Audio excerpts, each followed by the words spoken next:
പുതിയൊരു കൊറിയൻ പടം വന്നിട്ടുണ്ട്, പ്രൊജക്ട് സൈലൻസ്. ഇതൊരു സർവൈവൽ ത്രില്ലർ മൂവിയാണ്. ഓൾറെഡി 2023 തിയേറ്ററിൽ കൊറിയയിൽ റിലീസ് ചെയ്ത പടമാണ്. ഇപ്പോഴാണ് ഇത് ഡിജിറ്റലി അവൈലബിൾ ആയിട്ടുള്ളത്. ഈ ഒരു പടം ഒരു സിമ്പിൾ ആയിട്ടുള്ള ഒരു പ്രിമൈസ് ആണ്. ഒരു ചെറിയ സ്ഥലത്ത് നടക്കുന്നൊരു കഥയാണ് സിനിമ കാണിച്ചു തരുന്നത്. ഒരു രാത്രി സമയത്ത് ഒരു കടലിന് മുകളിൽ പാലം, ആ പാലത്തിൽ വലിയൊരു ട്രാഫിക് ബ്ലോക്ക് ഉണ്ടാവും. അവിടെ വെച്ച് ഉണ്ടാവുന്ന ഒരു ഇൻസിഡൻറ്റ്, അതാണ് ഈ സിനിമയിൽ കാണിച്ചു തരുന്നത്.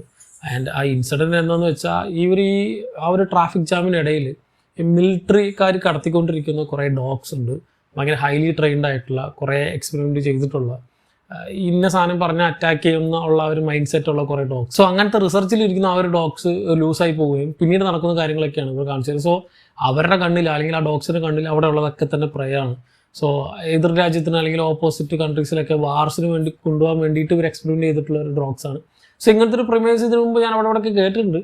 പക്ഷേ ഇങ്ങനത്തെ ഒരു സ്പേസിൽ ഒരു ലിമിറ്റഡ് സ്പേസ്, ആ ഒരു ട്രാഫിക് ബ്ലോക്കായിട്ട് നിൽക്കുന്ന ആ ഒരു പാലത്തിൽ, താഴെ കടലാണ്, അപ്പുറത്തേക്ക് ഇപ്പുറത്തേക്ക് പോകാൻ പറ്റില്ല. സോ അങ്ങനെ അവർ സ്റ്റക്കായി നിൽക്കുന്ന ആ ഒരു ടൈമിൽ അവർ 1-2 മണിക്കൂറിൽ ഇവർ എന്താണ് ചെയ്യുക എന്നുള്ളതാണ് ഈ സിനിമയിൽ കാണിച്ചു തരിക.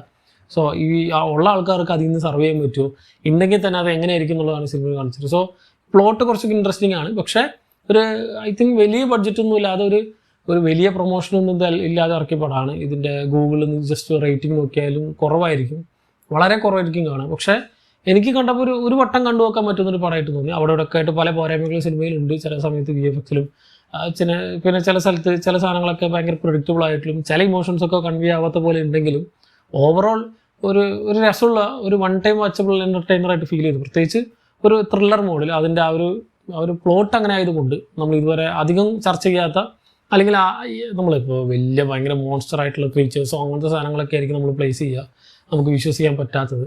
എന്നാൽ ഭയങ്കര ഹൈലി ട്രെയിൻഡ് ആയിട്ടുള്ള നരഭോജികളായിട്ടുള്ള കുറച്ച് ഡോഗ്സ് ഉണ്ടെങ്കിൽ എങ്ങനെയായിരിക്കും എന്നുള്ളത് നമ്മളിപ്പോൾ വിചാരിക്കും. ഇപ്പോൾ നായ്ക്കുട്ടിയല്ല, അല്ലെങ്കിൽ പട്ടിക്കുട്ടിയല്ല എന്നൊക്കെ സാധാരണ ആൾക്കാർ വിചാരിക്കില്ല. അതേപോലത്തെ ഉള്ള ഒരു പ്രിമൈസാണ്. പക്ഷേ അതുങ്ങൾ ഭയങ്കര വയലൻ്റ് ആണ്. കൊന്നിട്ടേ പോകുള്ളൂ എന്നുള്ളൊരു സിറ്റുവേഷനുള്ള കുറച്ച് സാധനങ്ങളാണെന്നൊക്കെ ഈ ആൾക്കാർ കുറച്ച് കഴിഞ്ഞിട്ടായിരിക്കും മനസ്സിലാക്കുക. സോ അവിടെ മുതൽ ഇതാണ് ഈ സിനിമ ഇങ്ങനെ രസമായിട്ട് പോവുക. സോ ഒരു ചെറിയ പ്രിമൈസിന് കുറച്ച് എൻഗേജിങ് ആയിട്ട് കാണിക്കുന്ന ഒരു വൺ ടൈം വാച്ചബിൾ സർവൈവൽ ത്രില്ലറാണ് ഈ ഒരു പടം. സിനിമ ഇപ്പോൾ ഡിജിറ്റലി അവൈലബിൾ ആയിട്ടുണ്ട്. സിനിമ കണ്ടവരുണ്ടെങ്കിൽ നിങ്ങളുടെ അഭിപ്രായം താഴെ കമന്റ് ബോക്സിൽ കമന്റ് ചെയ്യുക. മറ്റൊരു വീഡിയോയിലൂടെ വീണ്ടും കാണാം. നന്ദി.